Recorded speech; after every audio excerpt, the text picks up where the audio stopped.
नमस्कार। Welcome to बाँकी समाचार, नेपालको एकमात्र कमेडी सो जसलाई मान्छेले नामले भन्दा के रे भनेर चिन्छन्। लाइक के रे तपाईको सो मैले हेरेको छु नि, तपाईको सो के रे ब्रेकिङ समाचार हैन, के रे बासी खबर हैन, के रे मैले हेरेको छु के। यो शोमा हामी न्यूजको जोक बनाउँछौं अनि त्यो जोक सुनेर हामीलाई कसैले पनि फोनमा गाली गर्दैन। कसम कसैले आजसम्म फोन गरेर गाली गरेछ छैन हामीलाई। को त्यो केटीलाई झापड हान्छु आजसम्म कसैले भनेको छैन त्यस्तो। म आयुष श्रेष्ठ, योजना मगर र अब सुन्नुस् बाँकी समाचार।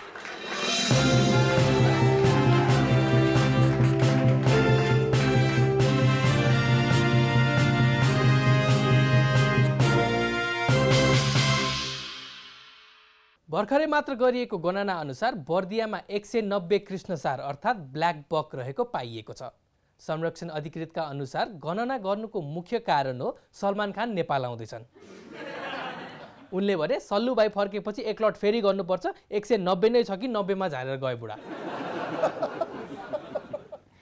अघिल्लो चुनावमा काठमाडौँको मेयर पदमा उठेर निकै चर्चा पाएकी रन्जु दर्शनाले यो पाली स्थानीय तह चुनावमा भाग नलिने घोषणा गरेकी छिन्। उनी भन्छिन् पहिला र्याप करियर सुरु गर्छु अनि बल्ल जित्ने चान्स बढ्छ होला। ठेक्कापट्टामा संलग्न भएकाहरूलाई चुनावमा उम्मेदवारी दिन नपाउने भनिए तापनि निर्वाचन आयोगले फेरि अब उम्मेदवारी दिन पाइने भनेर नोटिस निकालेको छ। कारण सोध्दा निर्वाचन आयोगका अधिकृतले भने अब आफ्नै सालोलाई कतिचोटि नाइ नाइ भनिराख्ने। जोक्स अपार्ट, यो नोटिस चाहिँ निर्वाचन आयोगले आफै लिएको होइन। यो डिसिजनको विरुद्धमा अदालतमा रिट परेपछि अदालतले नै निर्वाचन आयोगलाई यो रेस्ट्रिक्सन हटाउन आदेश दिएको हो। यो फैसलाको बारेमा बोल्दै न्यायाधीशले भने अब आफ्नै सालोलाई कतिचोटि नाइ नाइ भनिराख्नु। अब आइरहेको स्थानीय चुनावमा थुप्रै पुराना नेताहरूद्वारा आफ्ना श्रीमतीलाई उम्मेदवार बनाउने होडबाजी चलेको पाइएको छ। उनीहरू भन्छन् दाइजोबाट होस् या नेता भएर होस् गाडी चाहिँ ल्याउनु पर्यो। बितेको 21 महिनाको अवधिमा नेपालले 2,26,87,729 प्याकेट तास आयात गरेको छ, जसका निम्ति नेपालले 89,50,43,000 रुपैयाँ बराबरको विदेशी मुद्रा खर्च गरेको छ। केटीहरूको अगाडि हिरो पल्टिन म्याजिक सिक्दै गरेका 17 वर्षका बुढाहरूले भने सरी। द्याट्स राइट, नेपालले लास्ट 2 वर्षमा झन्डै 90 करोडको तास किनेको छ। नेपालले इन्टरनेसनल कम्युनिटीमा साँच्चीकै तासमा पैसा हार्दैछ। नेपालका जुवाडेहरू तास किनेरै टाँट पल्टिरहेछन्, खेल्ने त कहिले कहिले। माधव नेपालको पार्टीले चुनावी घोषणापत्र सार्वजनिक गरेको छ, जसमा मदिरा सेवनको लागि लाइसेन्स लिनुपर्ने, बुढाबुढीलाई घुम्न लैजाने र दशैंमा एनआरएनहरूलाई नेपाल बोलाउने जस्ता बुँदाहरू राखिएका छन्। एटलिस्ट एकीकृत समाजवादी पार्टी के कुरामा चाहिँ क्लियर छन् भने हामी बुढाहरूले चलाएको पार्टी हो, बुढाबुढीहरूलाई नै केटर गर्छौँ। घोषणापत्र पनि हजुरबा हजुरआमालाई खुसी बनाउनका लागि मात्र लेखे जस्तो।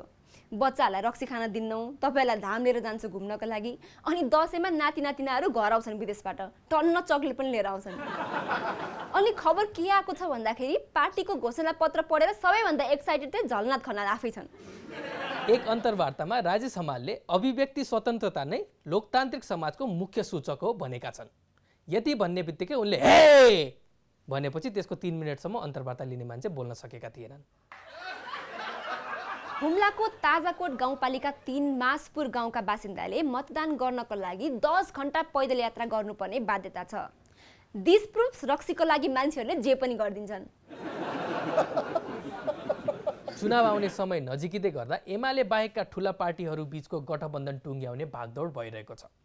पार्टी नेतृत्वद्वारा गठबन्धन हुने पक्का पक्की भइसके पनि स्थानीय तहमा किचलो कायम नै छ, जसले गर्दा गठबन्धनको इफेक्टिभनेसमाथि ठुलै प्रश्न चिन्ह उठेको छ। एट दिस पोइन्ट गठबन्धन कोभिड जस्तो भइसक्यो। छ भन्छन् तर कहाँ छ 4-5 वटा भेरिएन्ट एकैचोटि चलिरहेछ फेरि, अनि ओली अझै पनि केही होइन डराउनु पर्दैन भनिरहेछन्। एट दिस पोइन्ट गठबन्धन मेलामा बेच्ने गोला जस्तो भइसक्यो। माथि माथि छ, तलपट्टि केही छैन। गठबन्धन रुबिक्स क्युब जस्तो भइसक्यो। माथिको 2टा मिलाए यताको 3टा मिल्दैन, यताको 3टा मिलाए यताको 2टा मिल्दैन, यता मिलाए उता मिल्दैन, जति गर्दा नि मिल्दैन, अनि कुन चाहिँलाई रिस उठ्छ फुटाइदिन्छ। अनि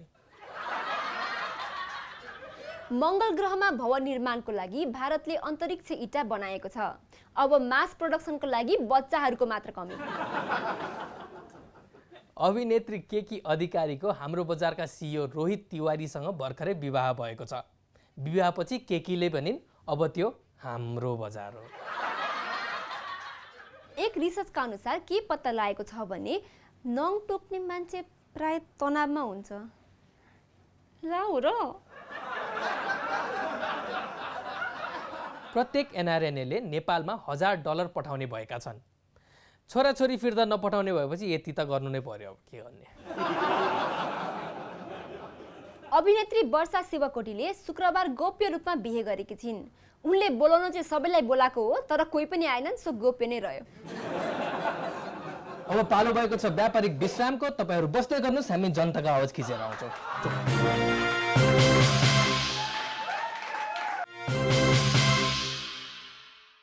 वेलकम ब्याक टु बाँकी समाचार।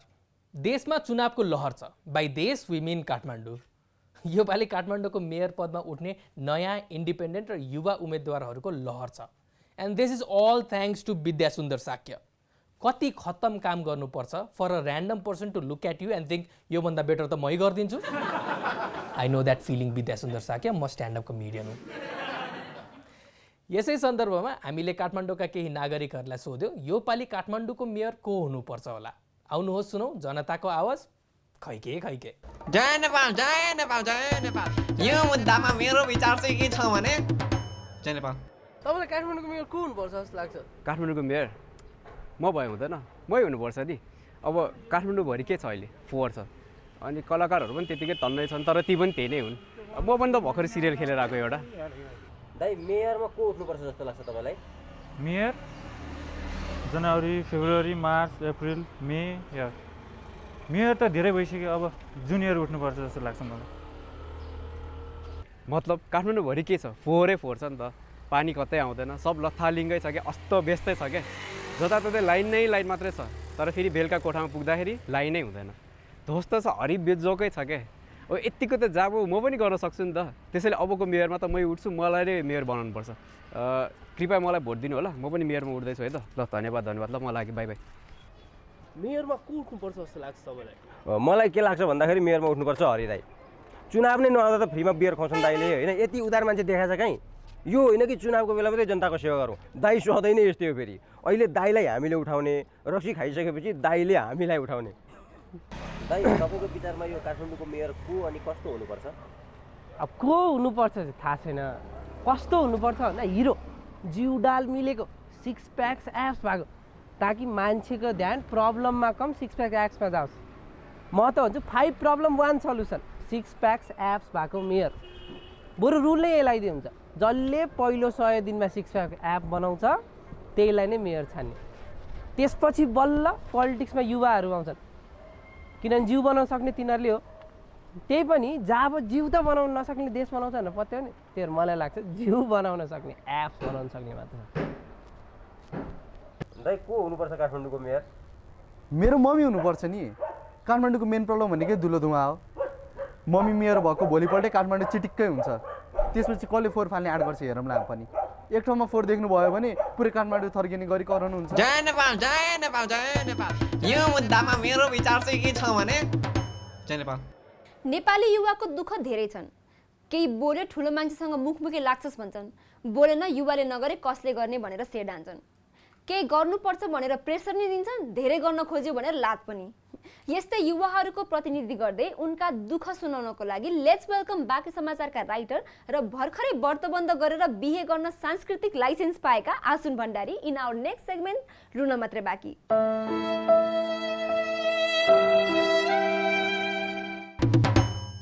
बरु विदेश नै गएको भए आनन्द हुन्थ्यो। 21 वर्षको उमेरमा व्रतबन्ध गराइदियो मेरो, जबरजस्ती। मेरो कपाल अलरेडी झरिरहेको थियो के, अब 10 दिनमा हेर्नु फेरि टुप्पी मात्र बाँकी हुन्छ। हामी बाहुनहरू कति लोभी हुन्छौँ थाहा छ? कपाल पुरै खुइल्याउँदा नि अलिकति चाहिँ राखौँ न भन्छौँ क्या। सब हाँसे थियो भने बल्ल व्रतबन्ध गरेको भनेर। बरु बिहे 50मा गर्नु नर्मल भइसक्यो, व्रतबन्ध त 8-9 वर्षमै गर्नुपर्छ। हेर बाउ, बिहे भने बिस्तारै गर्ने हो, खुट्टामा उभिने भइसकेपछि।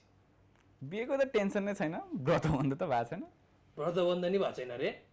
व्रतबन्ध त जन्मेर खुट्टा उभिने बित्तिकै गर्नुपर्छ त। व्रतबन्ध सकेपछि सबले भनेथे बल्ल बिहे गर्न लायक भइस। भाथे बिहे गर्न लायक। बिहे गर्न लायक कानुन अनुसार 20 वर्ष हो। म भइसकेको थिएँ कि बिहे गर्न लायक। तराईको घाममा तालु कालो हुने गरी बस्न पर्थेन म। त्यही माथि जगेको आगो र धुवाले रुन मात्र बाँकी थियो। चस्मा लाम भने ठ्याक्कै बसमेट अन देखिन्थ्यो। सब टिचर साथीदेखि आफ्नै क्रसले तक्ला भने यार मलाई। अनि बाउ मरे भनिदिए। अब उनीहरू मात्र रुन बाँकी थियो। ओ टक्लु दोस्त के छ? घर छ, गाडी छ, जग्गा छ, किनकि बाबा बित्नु भयो।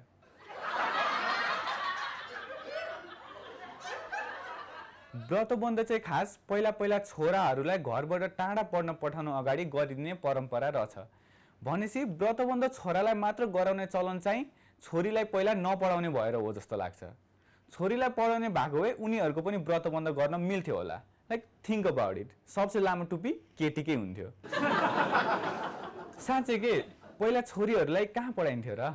छोरीहरूले भनेको घरको काम गर्ने मात्र थियो। सोचौँ न, व्रतबन्धमा दिदीको एउटा मात्र भूमिका हुन्छ, भाइको कपाल थाप्ने, किनकि घर फोहोर हुन्छ नत्र। एनिवेज व्रतबन्ध घर छोडेर पढ्न जाँदा गरिन्थ्यो। त्यसैले अहिले मम्मी बाबाले घर छोडेर पढ्न नजा, हामीसँगै बस भनेर सम्झाउनुहुन्छ अनि हामी चाहिँ नमानेर भागेको जस्तो गर्नुपर्छ। र मामाले चाहिँ पकड्न खोज्नुहुन्छ। मामाले पकड्नु भयो भने घरमै पढ्न पर्छ, तर भागेर एउटा खोला तर्यो भने 12 वर्षसम्म घर फर्कन मिल्दैन। त्यही धेरै भागेरै होला बसमेटन पशुपतिमै छ। मैले 2टा एपिसोडमा के विदेश जान्छु जान्छु भनेको थिएँ, विदेश नजा मात्र भन्नलाई व्रतबन्ध गराइदिनु भयो जस्तो लाग्छ। तर अहिले नेपालमा सबजना विदेश पढ्न जाने भएकोले हिन्दू मुस्लिम केटाकेटी सबैको व्रतबन्ध गरिदिनुपर्छ। व्रतबन्ध गरेर विदेश गएपछि बल्ल बिहे गर्न लागेको हुन्छ।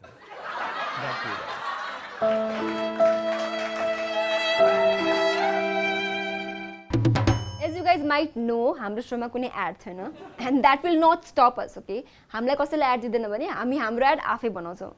So this is commercials we'd like to have. Bank बाँकी समाचार sponsored by bank just bank तपाईकै घर नजिक नाम फरक काम उही बैंक आउनुस् खाता खोल्नुस् सम्बन्ध बनाउनुस् किनकि खाता नखोलेसम्म त हामी तपाईलाई चिन्दा नि चिन्दैनौँ. आत्मीयता परिवार सम्बन्ध दृढ विश्वास आफ्नोपन साथी अरू जेनेरिक शब्द हामी हौ बैंक बाहेक सबै कुरा. हाम्रो ब्याङ्कमा छन् एरोगेन्ट स्टाफ्स, रिटायर्ड सेक्युरिटी दाइ, अन्डरपेड क्यासियर्स र अनपेड इन्टर्न्सहरू. आउनुहोस् बचत गर्नुहोस्. तपाईले दिँदा बचत, हामीले दिँदा लोन. वर्षौंदेखि केही इभल्भ नभएकोले भरोसा गर्नुहोस् हामीलाई. तर हामी चाहिँ तपाईलाई भरोसाको नाममा पेन पनि बाँडेर राख्छौँ. आफ्नो छोराको छोरीको नभएको बुढीको खाता खोल्नुहोस्. पैसा होस् या नहोस् खाता चाहिँ हुनै पर्छ. डिफ्रेन्ट नाम भएको एउटै खाताका प्लानहरू. छोरी खाता, चेली खाता, बुहारी खाता, नारी खाता, आइमाई खाता, पल्लो घरकीलाई भगाएपछि बल्ल खोल्ने खाता. हामी दिन्छौँ बचत कम ब्याजमा. लोन लिन गाह्रो छ तर चर्को ब्याजमा सजिलै पाइन्छ. बैंक बैंक वर्षौंदेखि तपाईको पैसा तपाईलाई दिने. आउनुहोस् चिट लिनुहोस् लाइन लाग्नुहोस्. Bank. Now it's time for a short commercial break जहाँ कुनै पनि ब्रान्ड स्पोन्सर छैन because we keep making fun of them. We'll be back.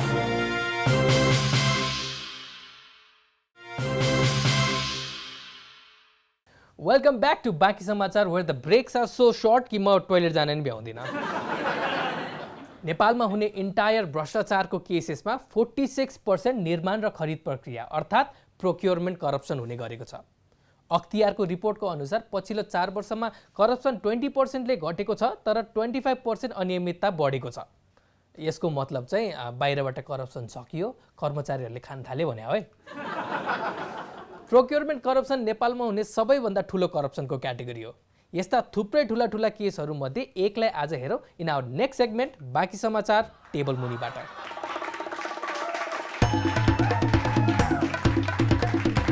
आज टेबल मुनिबाट निस्किएको छ पप्पू कन्स्ट्रक्सन भ्रष्टाचार भएको रकम 7 खर्ब 11 अर्ब 2 करोड रुपियाँ। प्रोक्योरमेन्ट करप्सनको बारेमा अस्ति हामीले वाइड बडीको रिपोर्ट गर्दा भनेको नै थियौँ। पप्पू कन्स्ट्रक्सनको केसलाई काण्ड घोटाला केही भन्नै मिल्दैन किनकि it's a series of frauds. As far as corruption goes Pappu कन्स्ट्रक्सनको केस भनेको कुमकुम भाग्य जस्तै हो। दशकौँदेखि चलिरहेछ, मान्छेलाई उल्लु बनाइरहेको छ। अख्तियारले प्रोक्योरमेन्ट करप्सनलाई डिफाइन गर्नलाई 8 वटा क्राइटेरियाहरू सार्वजनिक गरेको छ। बजेट र कार्यनीति अनुसार चलिरहेको रेटमा किन्न पर्ने कुरा नकिनेर हाई प्राइसमा किन्नु, लाग्ने भन्दा बेसी बजेट पेश गर्नु, टेन्डर नै नहाली सिधै टेन्डर लिनु, इम्प्लोइ नै नभएको मान्छेलाई प्रोजेक्टको पैसाबाट तलब दिनु, झुटा खरिदको बिल देखाउनु, कानुनी शर्त र मापदण्ड विपरीत निर्माण कार्य गराई वा निर्माण कार्य नै नगराई वा कम निर्माण गराई, इक्जामिन पनि नगरी, फिल्ड भिजिट र क्वालिटी असुरेन्स नै नगराई झुटा रिपोर्ट बुझाउनु र प्रोजेक्टको पैसा कलेक्ट गर्नु, समयमै पूर्व तयारी नगरी आर्थिक वर्षको अन्त्यतिर सरकारी कोषको हिनामिना र दुरुपयोग गर्ने नियत राखी माल सामान खरिद गर्नु र प्रोजेक्ट बनाउन लाग्ने टाइम बढाएर जानी काम ढिला गर्नु। यो लिस्टमा भएको सबै कुरामा पप्पू कन्स्ट्रक्सनले टिक लगाउँछ। पप्पू कन्स्ट्रक्सनले कम्प्लिट गरेको काम भनेको यही मात्रै हो। पप्पू कन्स्ट्रक्सनले यति भ्रष्टाचार गरेको छ, नेपालको आधी विकासको काम यिनीहरूले नै गर्दा रोकिएको। पप्पू कन्स्ट्रक्सनले आफ्नो काम मजाले गर्दै भए सायद हामी सिङ्गापुर भइसक्थ्यौँ होला। पप्पूले गर्दा हामी बस पोहोर छौँ। पप्पू कन्स्ट्रक्सन नेपालको सबैभन्दा बेसी सरकारी योजना पाउने कम्पनी हो। यतिसम्म कि सरकार खुदलाई थाहा छैन उसले पप्पूलाई कतिवटा प्रोजेक्ट दियो भनेर। सरकार 5 वर्षदेखि आफै थाहा पाउन खोज्दैछ। नपत्याए 75 सालमा निस्केको सरकारको यो नोटिस हेर्नुहोस्।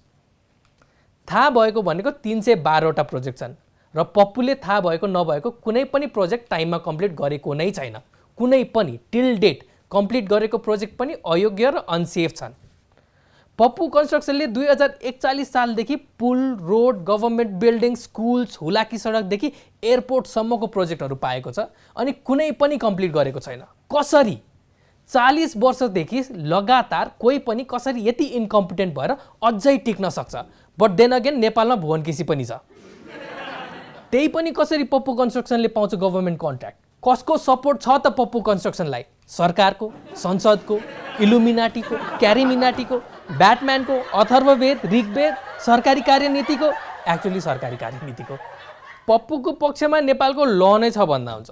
खरिद ऐनमा टेन्डरमा सबभन्दा थोरै बोली जसले लगाउँछ उसैले काम पाउँछ अनि पप्पूले त्यही गरिदिन्छ।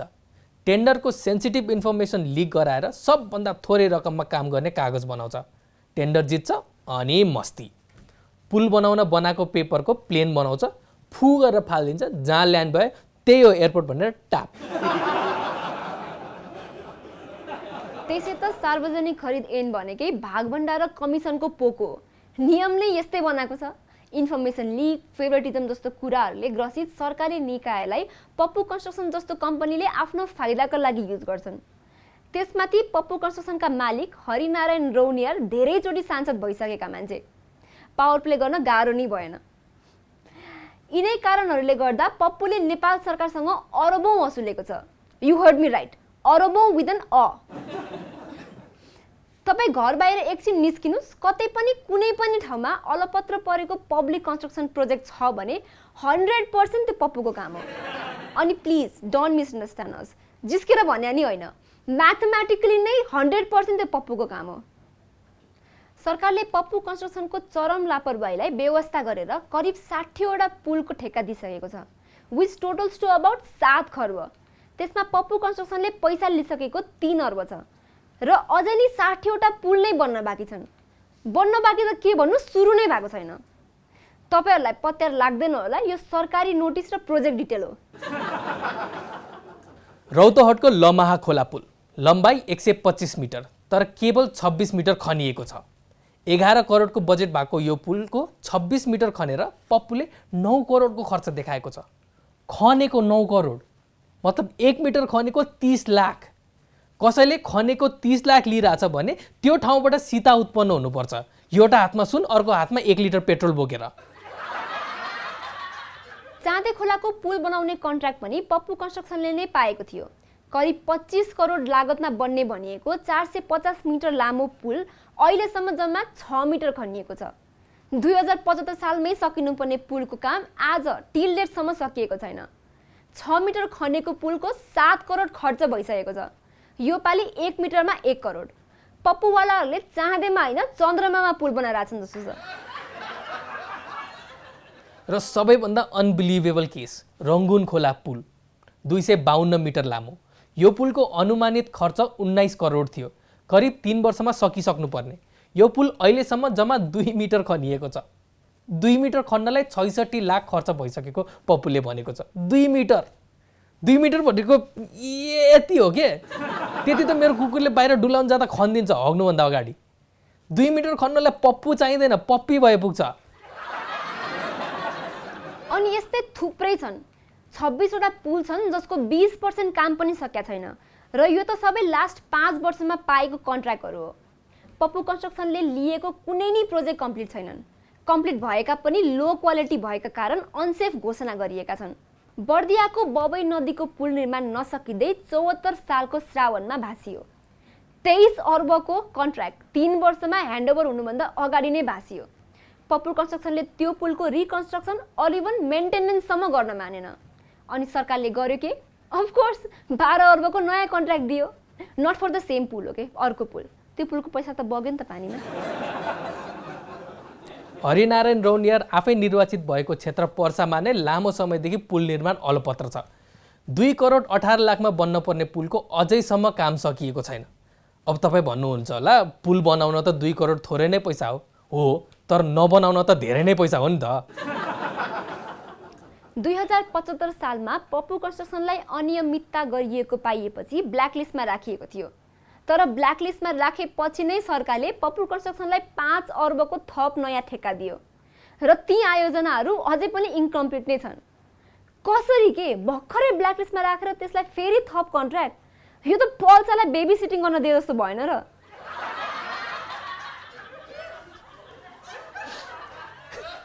तराईको लाइफलाइन मानिने हुलाकी सडक सरकारको देशलाई देशसँग जोड्ने ठुलो आयोजनाको जिम्मा पनि पप्पूलाई नै दिइएको थियो।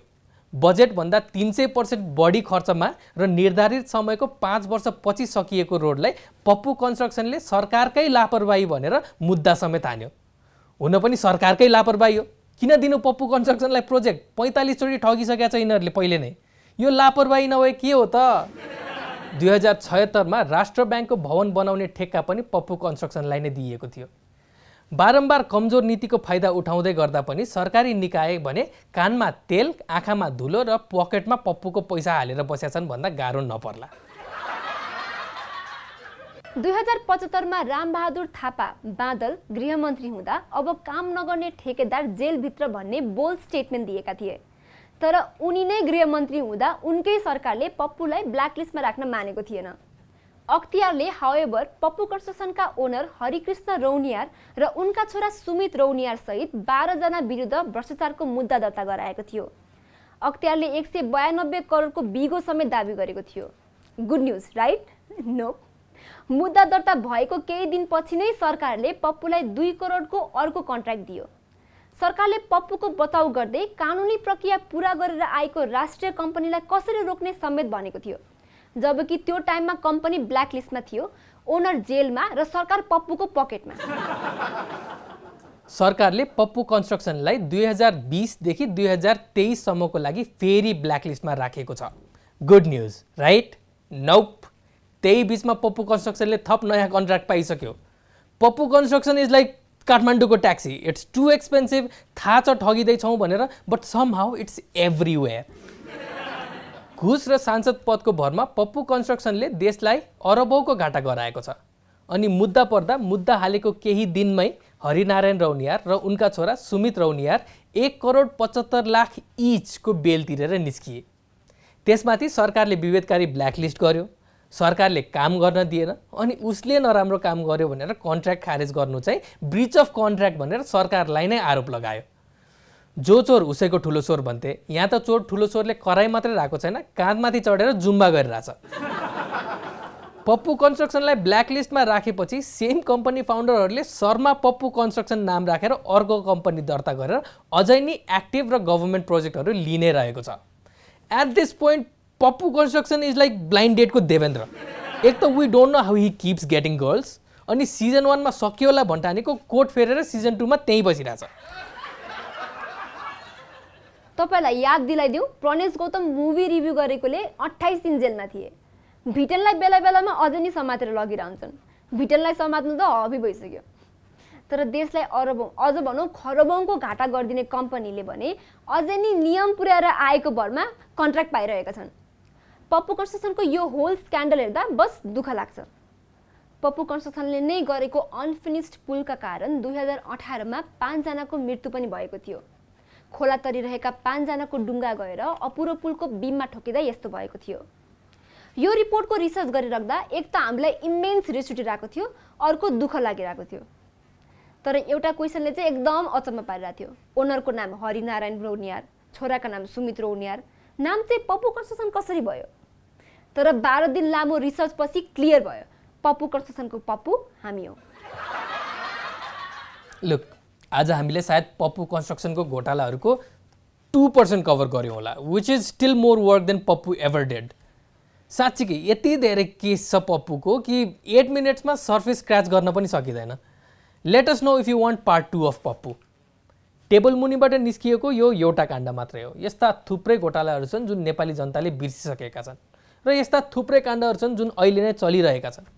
सोल्युसन भनेको नागरिक संलग्नता नै हो। चुनाव आउँदैछ, सोचेर भोट गर्नुहोला। बाँकी समाचार टेबल मुनिबाट यति नै।